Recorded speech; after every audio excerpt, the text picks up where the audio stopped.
오늘의 말씀 요한일서 3장 14절부터 15절 말씀입니다. 우리는 형제를 사랑함으로 사망에서 옮겨 생명으로 들어간 줄을 알거니와 사랑하지 아니하는 자는 사망에 머물러 있느니라. 그 형제를 미워하는 자마다 살인하는 자니 살인하는 자마다 영생이 그 속에 거하지 아니하는 것을 너희가 아는 바라. 아멘.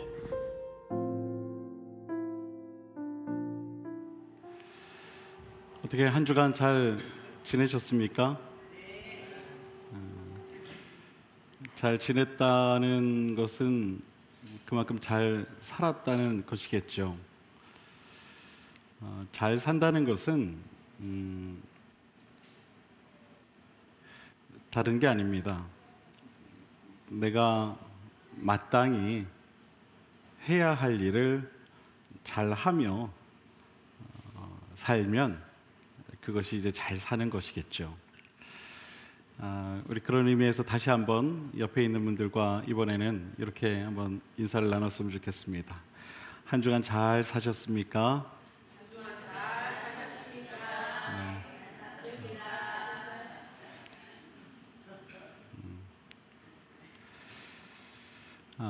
우리에게는 해야 할 일 또 그리고 하고 싶은 일이 있습니다.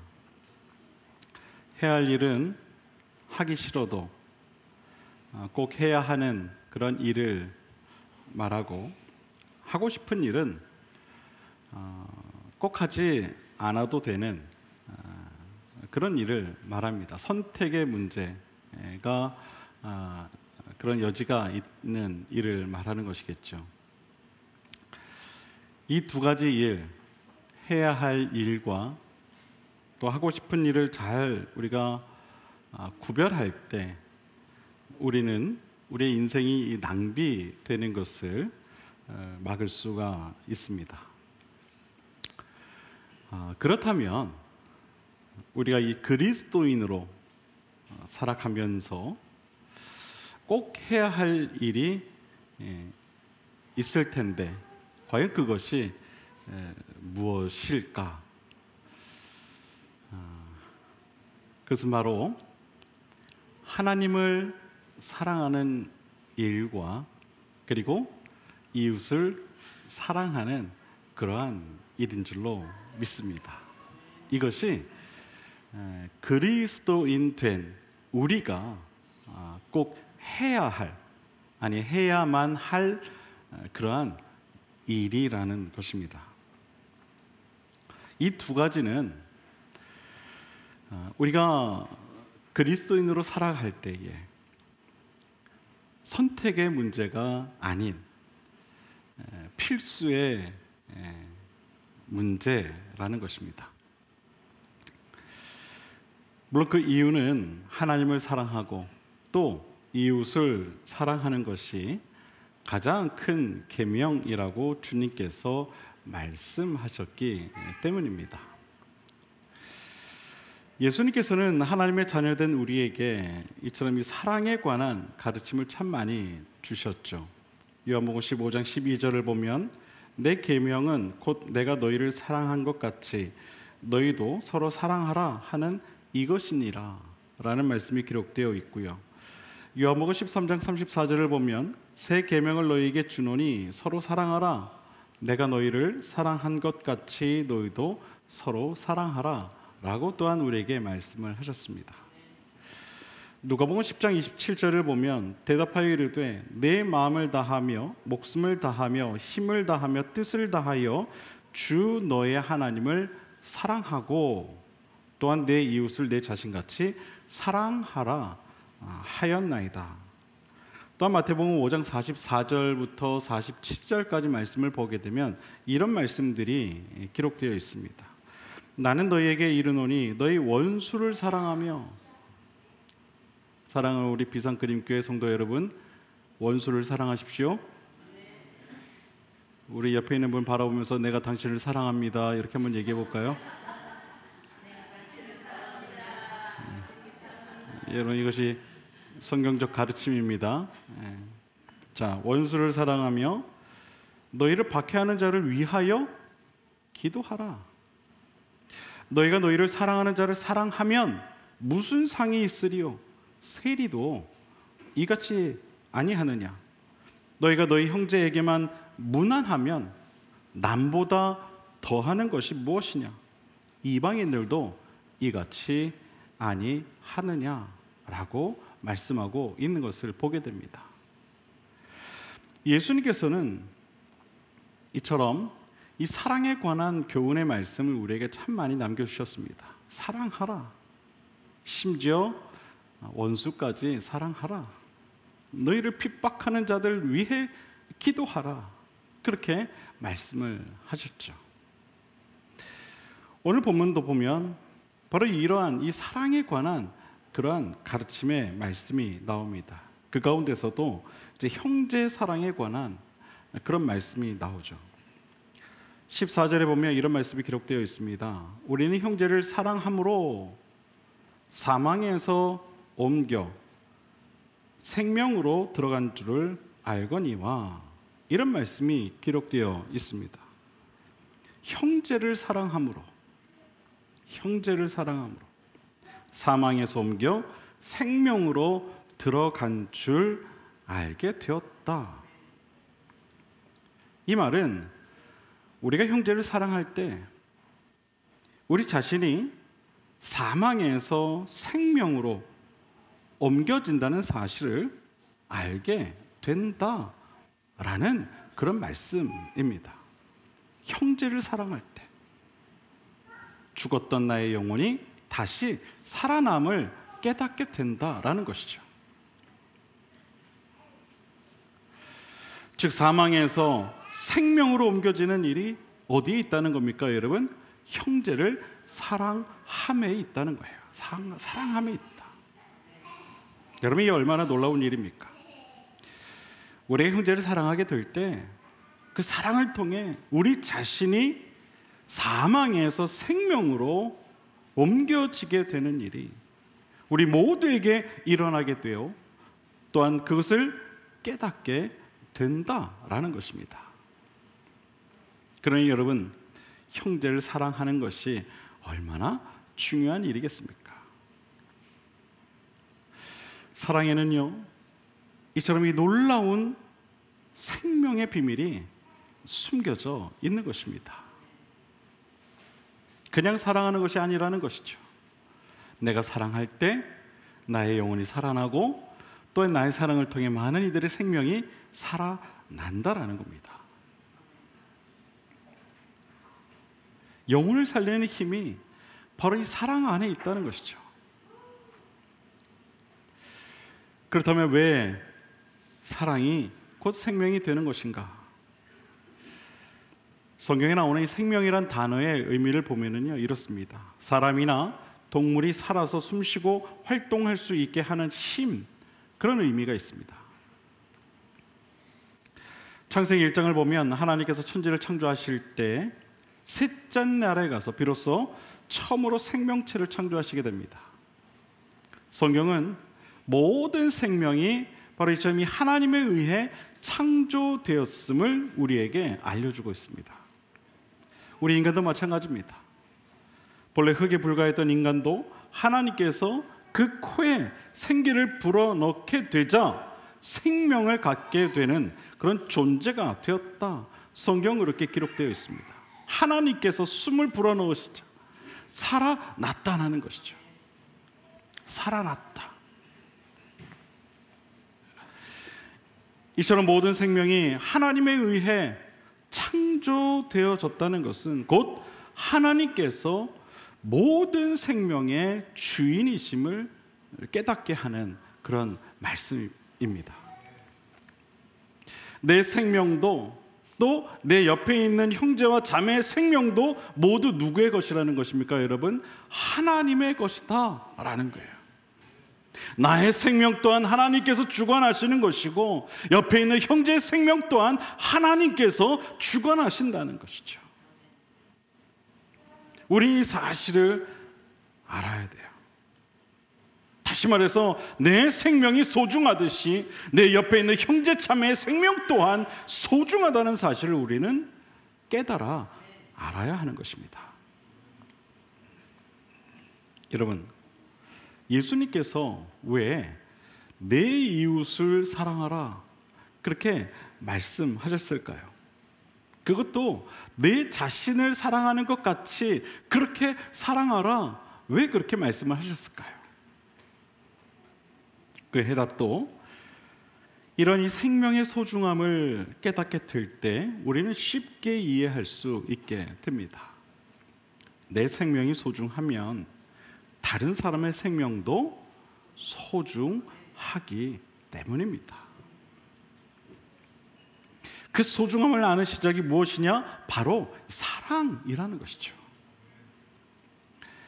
생명의 소중함을 깨달을 때 비로소 생명을 사랑할 수 있게 되는 것입니다.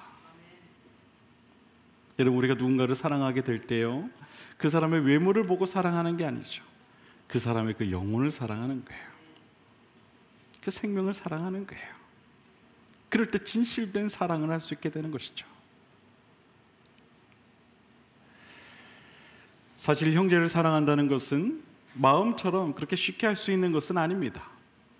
친부모나 친형제나 배우자 또 자녀를 사랑하는 것도 그렇게 쉽지 않은데, 여러분 다들 인정하시죠? 쉽지 않잖아요. 물론 눈에 넣어도 아프지 않을 그런 자식 같지만 때로는 그쵸? 말씀 안 드려도 다 아시잖아요. 때로는 가끔 그럴 때가 있죠. 가끔 그럴 때가 있어요. 자식이라도 참 사랑하기 쉽지 않은 것이 사실인데, 과연 그리스도 안에서 만난 형제, 자매를 사랑한다? 그것도 어느 정도까지만 사랑하는 것이 아니라 내 몸과 같이 사랑한다? 내 생명을 버리면서까지 사랑한다? 결코 쉽지 않은 그런 도전일 수밖에 없는 것이죠. 하지만 그럼에도 불구하고 여러분 잘 들으십시오. 성경은 우리에게 말합니다. 형제를 사랑해야 한다. 형제를 사랑해야 한다. 형제를 사랑해야 한다. 내 몸과 같이 사랑해야 한다. 여기서 말하는 형제란 주 안에서 만난 모든 이들을 말하는 것이죠. 주 안에서 만난 모든 이들, 그들이 나의 이웃이 되는 것이죠. 우리가 잘 알고 있는 강도를 만난 사람을 도와줬던 사마리아 사람 이야기가 있습니다. 한 사람이 예루살렘에서 여리고로 내려가다가 강도를 만나게 되죠. 그리고 자신이 가지고 있던 모든 것을 빼앗깁니다. 거의 죽게 되어 길에 버려져 있게 되죠. 그때 한 제사장이 지나갑니다. 그를 보고도 못 본 척 그를 피하여 지나가게 됩니다. 그리고 레위 사람도 그곳을 지나가게 됩니다. 역시 그 또한 그를 보고 그냥 피하여 그를 지나치게 되죠. 그때 한 사마리아 사람이 길을 가다가 이 쓰러져 있던 그 강도 만난 사람을 보게 됩니다. 그를 불쌍하게 여기게 되죠.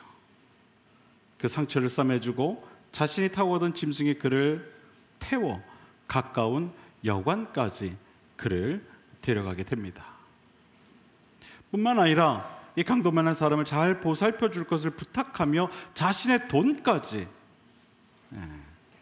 주고 가게 됩니다.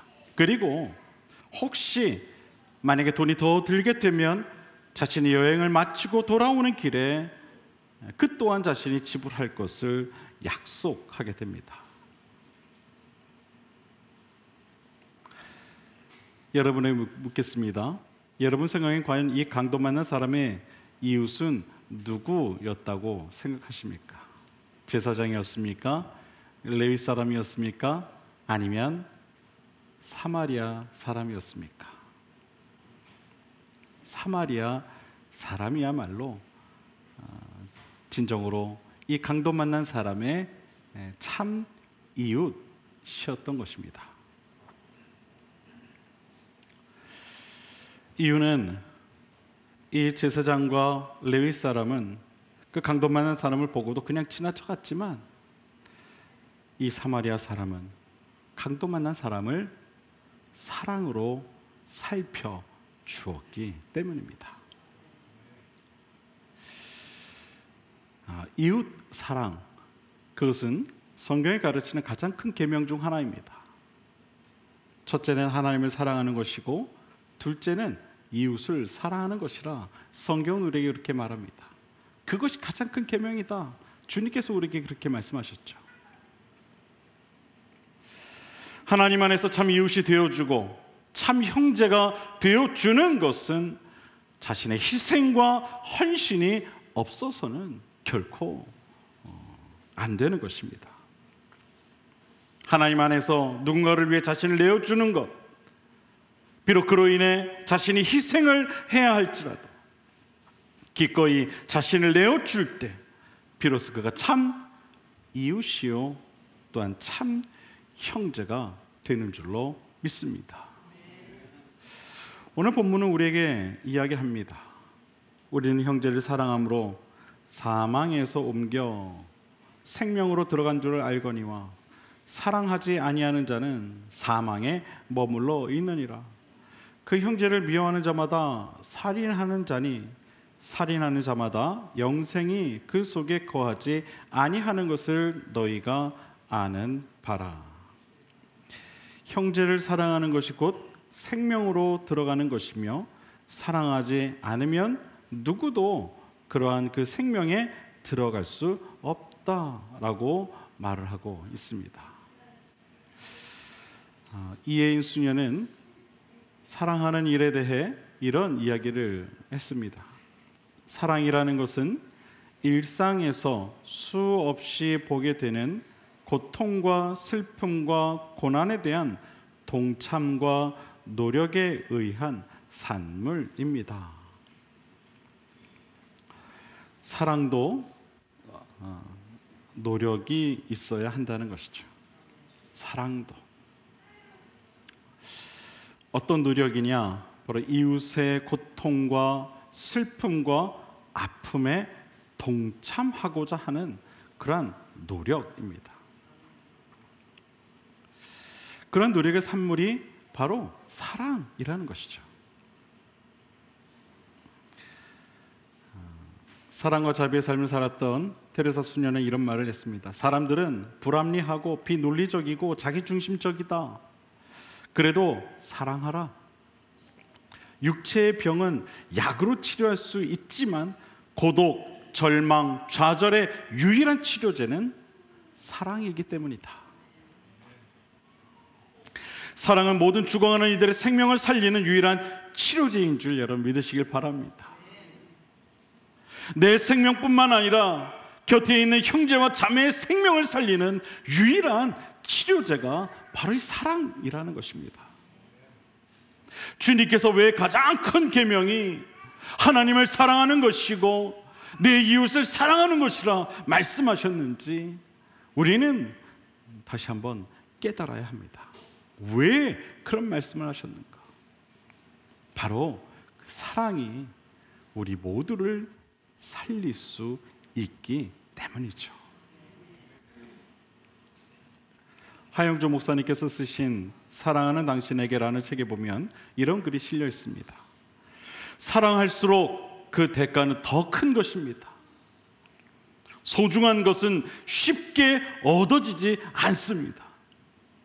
하나님의 일은 세상에서 박수받고 환영받는 일이 결코 아닙니다.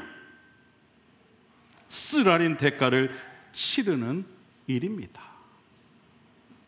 그리스도인의 참된 표시 두 가지는 사랑과 고난입니다.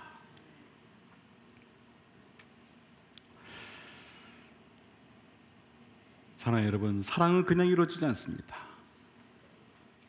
반드시 고난과 고통을 통해 이루어지는 것입니다. 저는 이 하영조 목사님의 바로 이 이야기가 그 말의 무게가 우리의 마음을 겸손하게 만드는 말씀이라는 생각을 하게 됩니다. 고통과 고난의 사랑, 박수받기보다 그러한 자리를 찾는 그러한 신앙이 저와 여러분 모두의 신앙이 될 수 있게 되기를 바랍니다. 그런 자기 희생적 사랑이 필요한 시대입니다. 그러한 때이죠. 우리 너무 박수받기를 좋아했습니다. 그동안 한국교회가 박수를 잘 얼마나 많이 받았습니까? 그러나 이제는 기본으로 돌아갈 때입니다. 그 기본이 바로 무엇이냐? 바로 내 이웃을 사랑하는 것입니다. 그들을 위해 고통과 고난을 인내해야 할 때입니다. 그러한 주님의 가장 큰 계명의 말씀을 늘 기억하며 살아가는 저와 여러분 모두가 될 수 있게 되기를 바랍니다. 하나님께서는 우리 대신 사랑하는 아들을 죽음으로 내어주심으로 우리를 향한 하나님 아버지의 그 사랑의 크기를 또한 그 깊이를 우리에게 보여주셨습니다. 그리고 완성하셨습니다. 예수님께서 십자가에서 말씀하셨던 다 이루었다 라고 하신 이 고백의 의미는 바로 하나님의 그 사랑이 자신의 죽음을 통해 비로소 완성되었음을 선포하신 것입니다. 이것이 자기 희생과 고통을 통해 완성된 그러한 사랑의 모습인 것입니다.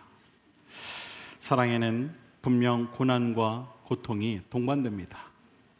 그래서 사랑의 완성을 이루기 위해서 반드시 절대적인 도움과 또한 함께 완전한 사랑을 깨닫는 그러한 지혜가 있어야 합니다. 왜냐하면 그러한 희생적 사랑은 우리의 힘으로 할 수 있는 것이 아니거든요. 그렇다면 그 도우심과 그 지혜는 누구로부터 오는가? 바로 하나님의 그 도우심, 우리를 향한 하나님 아버지의 그 사랑하심에 대한 지혜를 통해 우리가 그것을 얻게 되는 것입니다. 하나님의 도우심과 하나님의 사랑하심은 우리의 부족한 사랑을 온전케 하시는 줄로 믿습니다. 언젠가 제가 이런 말씀을 드린 적이 있습니다. 사랑할 때 작은 것부터 사랑하십시오. 작은 것부터 사랑하십시오. 그 시작이 중요합니다. 작은 것부터. 본인이 할 수 있는 것부터 하라는 그러한 말씀을 제가 드린 적이 있어요. 여러분, 사랑을 시작할 수 있는 용기만 있다면 이미 그 사랑은 충분한 것입니다. 이미 그 사랑은 충분한 거예요. 왜냐하면 나의 작은 사랑이 상대방의 마음에는요 큰 의미가 되기 때문입니다.